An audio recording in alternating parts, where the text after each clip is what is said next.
নমস্কার বন্ধুরা। তো 11 জুলাই 2026-এর ডেলি কারেন্ট অ্যাফেয়ার্স এবং স্ট্যাটিক জিকে নিয়ে চলে এসেছি। তো এর আগের ভিডিওতে already daily current affairs discuss করা হয়েছে, তো যারা যারা দেখোনি অবশ্যই দেখে নেবে। প্রথমে ডিটেলগুলো আলোচনা করবে এবং তারপরে এমসিকিউ আছে। এভাবে করে প্রতিদিন যদি ডেলি করো তোমাদের অনেকটাই ইমপ্রুভ হয়ে যাবে। তো দেখো প্রথমে কি আছে, ভারত অস্ট্রেলিয়া দ্বিপাক্ষিক সম্পর্ক। ভারতের প্রধানমন্ত্রী নরেন্দ্র মোদী তার 3 দেশীয় সফরে দ্বিতীয় পর্যায়ে অস্ট্রেলিয়া সফর করছেন এবং ভারত এবং অস্ট্রেলিয়া উভয় দেশেই কম্প্রিহেন্সিভ ইকোনমিক কোঅপারেশন এগ্রিমেন্ট, যেটা সিইসিএ এবং ইউরেনিয়াম রপ্তানি চুক্তির বিষয়ে আলোচনা এগিয়ে নিয়েছে। তাহলে দেখো এই দুটো বিষয়ে আলোচনা হয়েছে, কম্প্রিহেন্সিভ যেটা ইকোনমিক কোঅপারেশন এগ্রিমেন্ট, আর ইউরেনিয়াম যেটা রপ্তানি। ইউরেনিয়াম আমরা জানি সব থেকে এটা কিন্তু খুব রেয়ার এবং দামি, তাই না? অস্ট্রেলিয়ার বিশ্বের অন্যতম যেটা বৃহৎ ইউরেনিয়াম মজুতকারী দেশ। আর সিইসি এটা হলো একটা প্রস্তাবিত মুক্ত বাণিজ্য চুক্তি, বা এটাকে বলে এফটিএ। হলো সিইসি এটা হলো একটা এফটিএ, যেটা মুক্ত বাণিজ্য চুক্তি। তারপরে দেখো বিশ্বের সুখী শহরের তালিকা। টাইম আউটের ওয়ার্ল্ডস হ্যাপিয়েস্ট সিটিজ 2026 রিপোর্ট অনুযায়ী জয়পুর, যেটা রাজস্থান, বিশ্বের শীর্ষ 10টি সুখী শহরের তালিকায় 6ষ্ঠ স্থান অধিকার করেছে। তাহলে আমাদের এখানে যে জয়পুর আছে, রাজস্থানের জয়পুর, সেইটা কিন্তু 6ষ্ঠ স্থান, 6th পজিশন। আর যেটা হলো ইংল্যান্ডের বাথ শহর, সেটা কিন্তু প্রথম স্থানে রয়েছে। বোঝা গেল? তাহলে ইংল্যান্ডের বাথ শহরটা প্রথম স্থানে, 1st পজিশন, আর 6th পজিশনে রয়েছে। 6th-তে আমাদের জয়পুর, কোথায়? রাজস্থানের।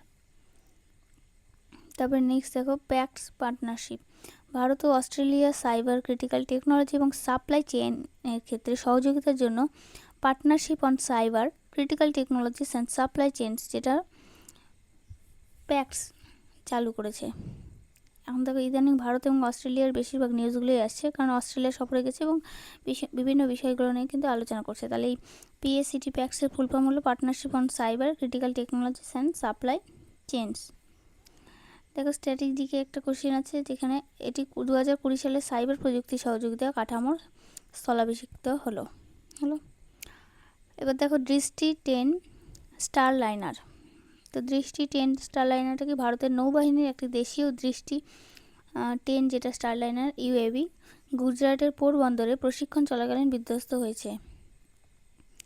তো এটা একটা নৌবাহিনীর একটা ইউএভি, সেটার নাম দৃষ্টি স্টার লাইনার। তো সেটা কিন্তু প্রশিক্ষণ চলাকালীন এটা বিধ্বস্ত হয়েছে। স্ট্র্যাটেজিকে দেখো এটি মূলত কি কাজ করে। এই সময় নিউজগুলো কারেন্টে থাকে একটা কারণে, অনেক সময় স্ট্যাটিক থেকে কোশ্চেন দেয়। আর জায়গাটা মনে রাখবে গুজরাটের পোরবন্দরে। মূলত ইন্টেলিজেন্স সার্ভেলেন্স অ্যান্ড রিকনিসেন্স, যেটা আইএসআর মিশনের জন্য ব্যবহৃত হয়। আর হায়দ্রাবাদে যেটা আদানি ডিফেন্স অ্যান্ড এরোস্পেস দ্বারা কিন্তু তৈরি হয়েছে। এটা এগুলো ইন্টেলিজেন্সের ক্ষেত্রে বেশি কাজ করছে। তারপরে দেখো নিওনেটাল সেপসিস। পুদুচেরির জিপমার, যেটা সেখানে সদ্যজাত যে সেপসিস চিকিৎসার একটি আন্তর্জাতিক ক্লিনিক্যাল ট্রায়াল নিওসেপ 1 শুরু হয়েছে। কোথায় হয়েছে? পুদুচেরির জিপমারে। স্ট্র্যাটেজিকে দেখো নিওনেটাল সেপসিসটা কি 90 দিনের কম বয়সী শিশুদের রক্তের একটি প্রাণঘাতী সংক্রমণ। তো এটা 90 দিনের কম যারা বাচ্চা তাদের ক্ষেত্রে কিন্তু এটা এই নিওনেটাল সেপসিস নামটা মনে রাখবে। আর কোথায় হচ্ছে? এটা পুদুচেরি। মহারাষ্ট্রের ইউসিসি কমিটি। মহারাষ্ট্র সরকার অভিন্ন দেওয়ানি বিধি, যেটা ইউসিসি বাস্তবায়নের জন্য 7 সদস্যের একটি কমিটি গঠন করেছে, যার নেতৃত্বে রয়েছেন অবসরপ্রাপ্ত বিচারপতি রঞ্জনা দেশাই। হলো তারপরে আছে ব্লু ইকোনমি। ব্লু মানে আমরা জানি ব্লু ইকোনমি, যেটা ব্লু রেভলিউশন, এগুলো কিন্তু মাছের ক্ষেত্রে, তাই না? তাহলে ভুবনেশ্বরে যেটা উপরাষ্ট্রপতি সিপি রাধাকৃষ্ণন হাইসিস এলো এই কর্মসূচি শুরু করেছেন। আর এটার মূল লক্ষ্যই আমরা জানি ব্লু কথাটার অর্থ, যেটা কিন্তু মাছের, তাহলে সমুদ্রে মাছ ধরা বা সামুদ্রিক সম্পদের যেটা সঠিক ব্যবস্থাপনা, সেটাই হলো ব্লু ইকোনমি। তারপর ইসরোর গগনযান মিশন, এটাও খুব রিসেন্ট নিউজে আছে। এর কটা কারেন্ট অ্যাফেয়ার্স অলরেডি ডিসকাস করলাম কদিন ধরে। তো সেগুলোতে ইসরোর এই গগনযানটাই বেশি আছে, কেননা ইদানিং গগনযানটা ইসরো কিন্তু লঞ্চ করবে। তার জন্য যেটা প্র্যাকটিস করছে, যে ট্র্যাকিং স্টেশন স্থাপন করেছে, সেটা কোথায়? কোকোস অর্থাৎ কিলিং দ্বীপপুঞ্জ, অস্ট্রেলিয়াতে। এই গগনযান মিশন এটাও কিন্তু অস্ট্রেলিয়াতে হচ্ছে। লিয়ান্ডার পেজ, ভারতীয় টেনিস তারকা লিয়ান্ডার পেজকে এশিয়ান টেনিস ফেডারেশন, যেটা এটিএ প্লেয়ার অ্যাম্বাসাডার হিসেবে নিযুক্ত করেছে। তাহলে লিয়েন্ডার পেজ যিনি, তাকে কিন্তু মানে যুক্ত করা হয়েছে অ্যাম্বাসাডার হিসেবে, সেটা কোথায়? এশিয়ান টেনিস ফেডারেশনে। তো এই যে কোশ্চেনগুলো থাকে যে লিয়েন্ডার পেজ কোন খেলার সাথে যুক্ত, এখানে হয়তো ক্রিকেট, হকি, টেনিস, তারপরে আরও কিছু থাকলো, তো সেগুলোর ক্ষেত্রে কিন্তু জানা উচিত যে কার সাথে যুক্ত, সেই খেলাগুলোর নাম থেকে অনেক সময় কোশ্চেন আছে।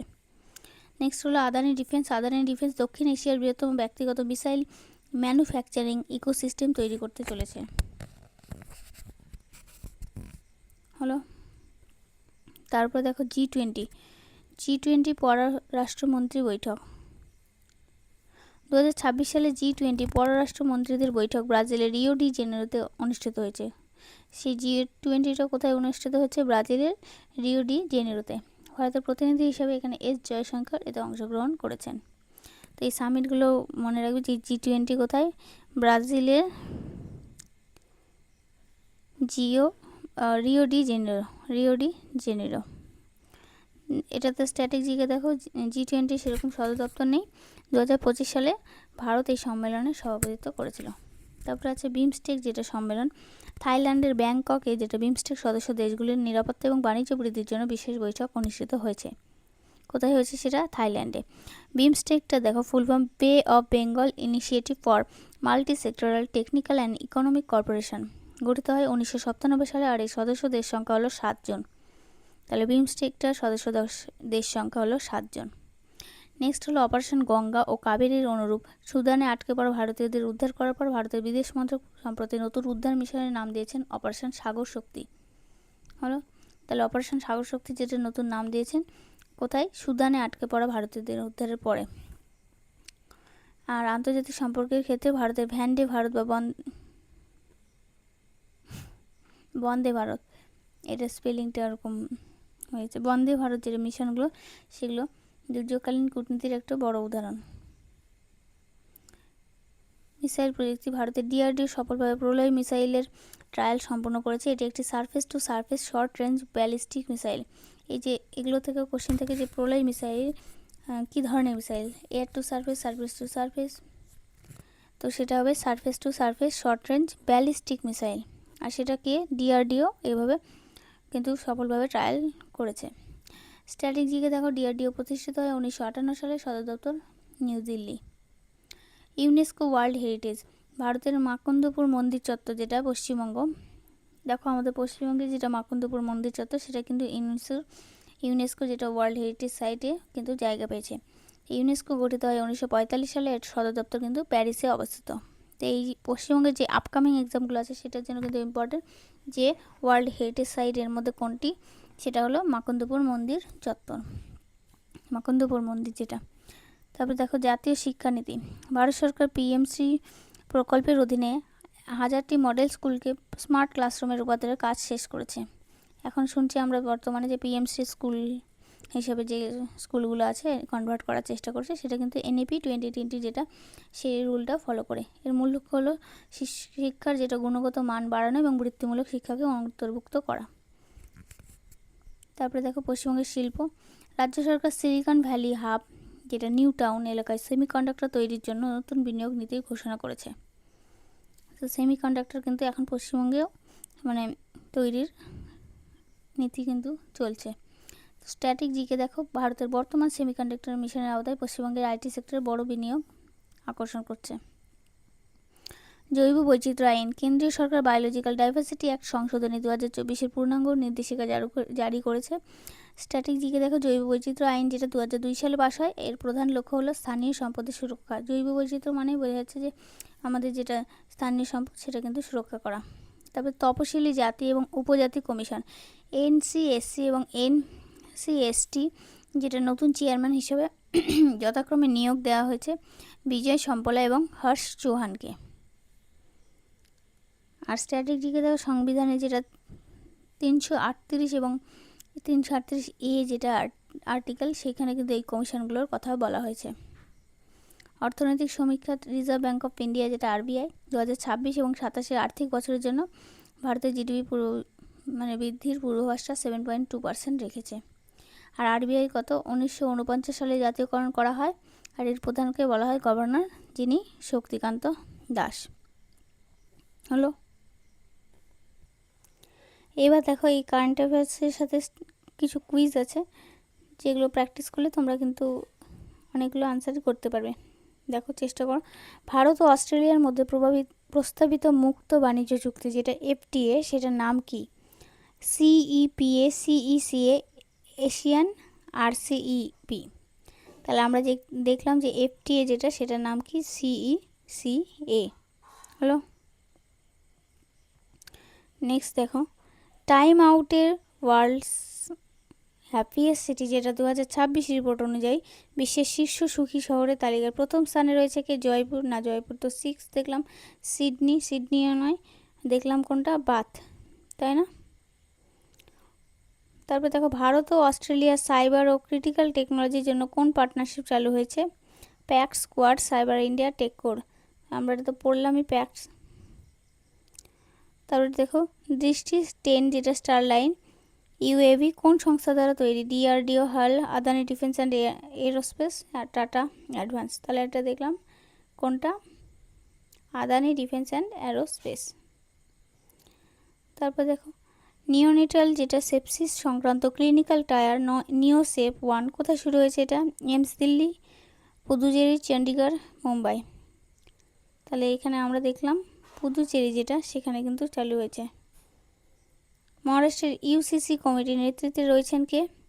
বিচারপতি ডিওয়াই চন্দ্রচূড়, রঞ্জনা দেশাই, রঞ্জন গগৈ, শরদ বোবডে। তাই যিনি ইউসিসির কমিটির নেতৃত্বে রয়েছেন বিচারপতি রঞ্জনা দেশাই। তারপরে হাই সিস এলওএ কর্মসূচি কোথায় শুরু হয়েছে? মুম্বাই, চেন্নাই, ভুবনেশ্বর, কোচি। এটা ভুবনেশ্বরে। তারপরে ইসরোর গগনযান মিশনকে সহায়তা করতে অস্ট্রেলিয়া কোথায় ট্র্যাকিং স্টেশন স্থাপন করেছে? সিডনি, ক্যানবেরা, কোকোস, কিলিং দ্বীপপুঞ্জে, পার্থ। তাহলে আমরা দেখলাম কোকোস, যেটা কিলিং দ্বীপপুঞ্জে। Asian tennis federation ATA player ambassador হিসেবে কাকে নিযুক্ত করা হয়েছে? লিয়েন্ডার পেজ। হ্যাঁ, লিয়েন্ডার পেজকেই। দক্ষিণ এশিয়ার বৃহত্তম ব্যক্তিগত মিসাইল ম্যানুফ্যাকচারিং ইকোসিস্টেম তৈরি করেছে কোনটি? Bharat dynamics limited, Adani defence, Larsen and টিউডো, মাহিন্দ্রা ডিফেন্স। তাহলে এটা কিন্তু আদানি ডিফেন্স। 2026 সালে G20 যেটা পররাষ্ট্রমন্ত্রীদের বৈঠক কোথায় অনুষ্ঠিত হয়েছে? New Delhi, Rio de Janeiro, Bangkok, Paris. তাহলে এটা হয়েছে রিও ডি জেনিরোতে। বিমস্টেক যেটা, সেটা কত সালে গঠিত হয়েছিল? 1995, 1997, 1999, 2001। তাহলে বিমস্টেক হলো 1997 সালে। সুদানে আটকে পড়া ভারতীয়দের উদ্ধার করার মিশনের নাম কি? গঙ্গা, কাবেরী, সাগর শক্তি, দেবী শক্তি। নাম কি হলো? সাগর শক্তি। ভারতের প্রলয় মিসাইল কি ধরনের? Air to air, surface to surface, ballistic, anti tank missile, cruise missile. না, ক্রুজ তো দেখলাম না, অ্যান্টি ট্যাঙ্ক মিসাইলও নয়। এবার দেখো এয়ার টু এয়ার না সারফেস টু সারফেস ব্যালিস্টিক। তাহলে আমরা দেখলাম যেটা সারফেস টু সারফেস ব্যালিস্টিক। ইউনেস্কোর অস্থায়ী তালিকায় অন্তর্ভুক্ত মাকন্দপুর মন্দির চত্বর পশ্চিমবঙ্গের কোন জেলায় অবস্থিত?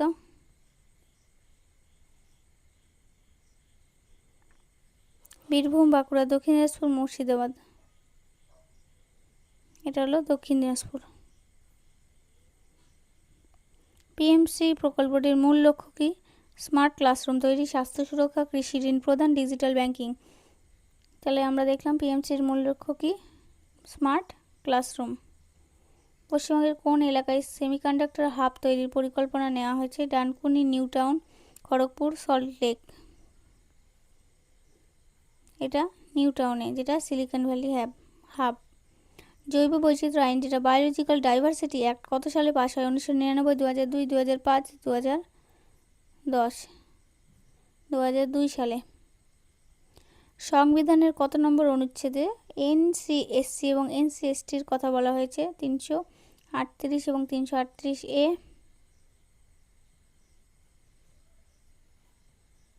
তারপরে 350 এবং 350A, 70, 71, 356। আমরা দেখলাম কত? 338। 38 এবং 338A। তারপরে নেক্সট কোশ্চেন দেখো, আরবিআই যেটা 2026 সালে অর্থবর্ষের জন্য ভারতের জিডিপি বৃদ্ধির পূর্বাভাস কত রেখেছে? 6.8%, 7.0%, 7.2, 7.5। তাহলে এটা 7.2 হলো। তো এইভাবে করে 20টা করে যদি ডেলি এমসিকিউ প্র্যাকটিস করো, তোমাদের কিন্তু 1 মাসের মধ্যে পুরো অনেকটাই কভার হয়ে যাবে। এবং কয়েক মাস যদি টানা ডেলি একটু অ্যাটেন্ড করতে পারলেই তোমরা কিন্তু পরীক্ষার সময় জাস্ট খালি রিভিশন করবে, তাহলেই অনেক কারেন্ট অ্যাফেয়ার্স আনসার করতে পারবে। তো আজকে এই পর্যন্ত থাকলো, নেক্সট ভিডিওতে দেখা হচ্ছে। ধন্যবাদ।